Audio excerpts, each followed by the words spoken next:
Kanafu ngo Rayon Sport ni izina rimeze rite? Rayon Sport ni izina riremereye kandi rikomeye. None se wabuze aho bukomoka? Ngo ubureyo bushobora kuba buhererekanwa mu maraso, umubyeyi akabuha umwana we. None se umuryango wawe umaze igihe kingana iki mu Rwanda? Ni umuryango umaze imyaka irenga 59 mu Rwanda, ku mitima ya benshi bari mu ngeri zose z'ubuzima. None se abantu bose niko babizi? Hari abajya kure bakavuga ko buri rugo rwo mu Rwanda rubamo umufana wa Rayon Sport.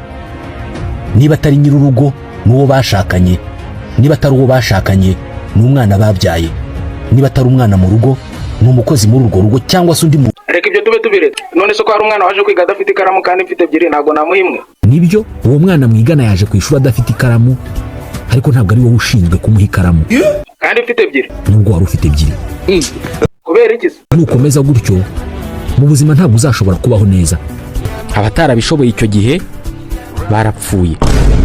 None se abarokotse bo bari bameze bate? Abarokotse bari bafite utunyangingo tw'umubiri twiza n'ubudahangarwa bukomeye, maze bashobora kubyara ababyaye basekuruza babatubyaye.